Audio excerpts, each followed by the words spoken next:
The Broncos lose yet another game, four straight losses. KC travels to Tennessee to take on the Titans. The Lions travel to LA to take on the Rams. I would like to call this the Battle of the Traded Quarterbacks. We have it all next.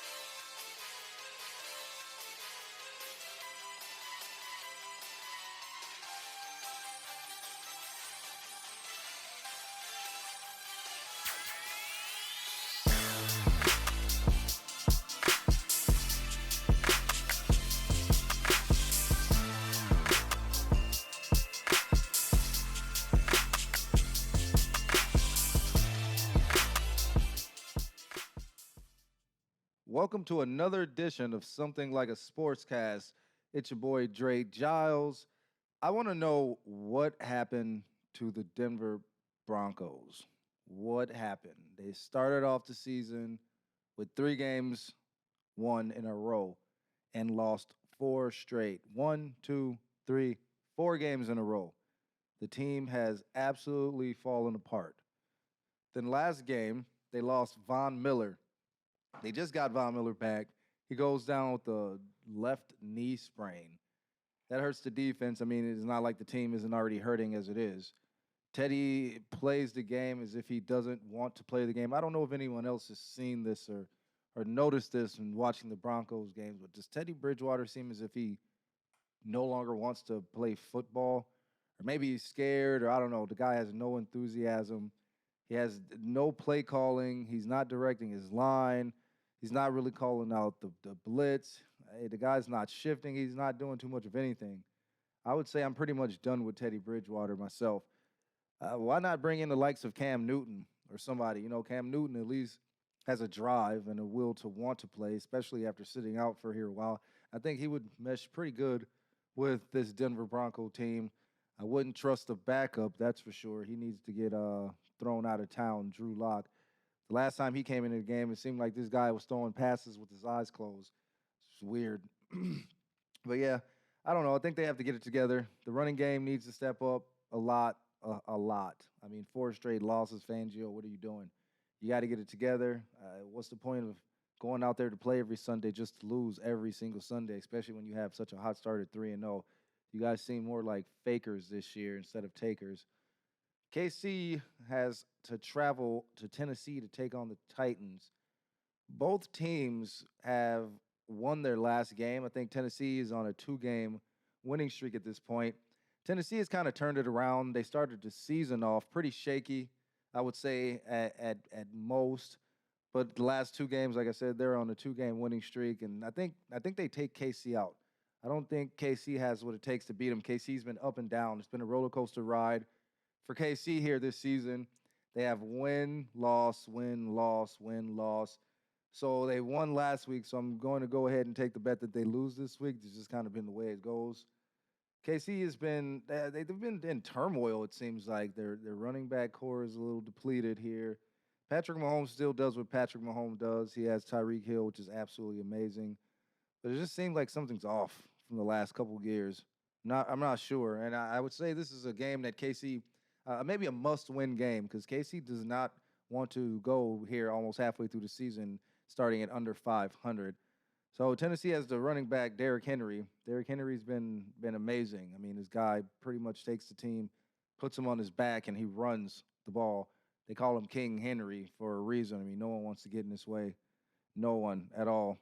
If Tannehill can get on the same page as his receivers and get the receiving game going with the running game, then it'd be hard to stop, especially come playoff time. You guys watch out for the Titans. You heard it right here, something like Sportscast. Watch out for the Tennessee Titans and King Derrick Henry. One of the late games on Sunday will be the LA Rams hosting the Detroit Lions. This game I'm calling the trade battle of the quarterback game. How do they feel about each other? If I was to ask my question, if I was in their shoes, and I would say, how do I feel as, let's say, Jared Goff, who's with the Lions, who are now 0-6, just doing terrible. I would feel as if I have a chip on my shoulder. I would feel as if I have to go into LA and basically try and prove that I am the better quarterback. because he's, like I said, 0-6. And you got Matt Stafford on the other side of the ball. Matt Stafford is doing phenomenal. Matt Stafford has 1,800 plus passing yards, 16 touchdowns with only 4 interceptions. The Rams are rolling. I mean, if you put their defense in there with this offense, they have Aaron Donald, who's a monster on that line. I would say he's probably one of the best defensive linemen in the game right now, if not the best. Jalen Ramsey, who always causes problems for the receiving core of any team. I mean, Jalen Ramsey is one of the top prospects here. Sean McVay's he's an absolute genius at the end of the day. Sean McVay traded for a Matt Stafford who's an older quarterback. The guy's been around for a while. He's been around for a long time. I mean, he had some good years in Detroit. He always had 5,000 plus yards passing in Detroit. He just never had a system, I guess, to win in. So Sean McVay took the chance and he traded his young quarterback for an older quarterback. And I mean, look at him now. They're one of the top teams here in the NFL this year. It's absolutely great to watch. Sean McVay, like I said, he's a young coach and he thinks outside the box. If you ask me, he thinks outside the box. He brings in players that you wouldn't think would fit, but hey, look at the Rams now. It works. I want to do a little bit of this top 10, this times 10, should I say. It's the times 10. The times 10 is what we like to do here on our show. It's something like a sportscast where we give you guys a little parlay to pretty much times 10 your money. You take the bet or you don't. It's up to you. If it hits, you hit. If you don't play, then you never know. My first pick of my times 10 this week is going to be the Tennessee Titans, like I spoke about here earlier. Tennessee is rolling. They're rolling with Derrick Henry. If the quarterback figures out how to get on the same page as the receivers, they're really going to take off. They're at a plus 4.5 at home against KC. The running game will be a little bit too much, I believe, for KC to handle. Patrick Mahomes is going to have to be an absolute beast. But I believe if you lock down Tyreek and you lock down their tight end, it's going to be hard for those guys to beat Tennessee, especially the way that they're playing right now. So I'm going to go ahead and make that my first pick of my times 10 with plus 4.5 for Tennessee. I also got the Rams over 50.5. And I'm going to take over 50.5 because this is the battle of the traded quarterbacks. The traded quarterbacks, I think, are going to put up some points. They're both going to prove or try and prove who's the better quarterback, which we all know by the stats that it is Matt Stafford. But I don't think Jared Goff goes into it and as a slouch, I guess you would say. I don't think he's going to slouch this one. I think he's going to try to step it up, try and get the win for the Lions, which I see is not foreseeable. Yeah, but any given day in the NFL, you never know. So I'm going to go 50.5 on the over for this game. I believe the quarterbacks go ahead and put up a nice game. And then I'm going to go with the Colts over the 49ers for the money line. I know this might be a shock, might be a surprise, but I think Carson Wentz is kind of coming into his own here with his Colts team. It seems like he's getting more familiar with the offense. He's getting more confidence in himself.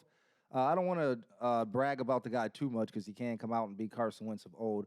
The injury seems to be kind of going away here. And they have great running back in Jonathan Taylor, and they also got T.Y. Hilton back. You can't go wrong with a guy like T.Y. Hilton. Hopefully he's okay to suit up here this week. I believe he will be, hopefully. If not, I still think the Colts pull it off. So I'm going to go the money line, and that's going to be for the Colts over the 49ers. The 49ers have Jimmy Garoppolo back. That's their quote-unquote starting quarterback. They had the rookie Trey Lance out there. Trey Lance went down to injury. He did all right, but we'll see what Garoppolo does. Hopefully he's not the Garoppolo of old and tanks. Maybe he'll come in and do a little something. I don't know. The quarterback battle over there in San Fran is pretty tight. It's pretty tight, but we'll see what Garoppolo can do. But I think they go down to the Colts this week. That's going to pretty much wrap it up here for us today. It's something like a sportscast. Make sure you guys leave your comments. We love reading your comments. Like, share, and also subscribe all the time if you're a new watcher out there here in YouTube land. You can follow me at Dre Giles on social media platforms as of Facebook and Twitter. You can also follow us at SL Sportscast. All right, you guys have a good day, and we'll see you next time. Something like a sportscast.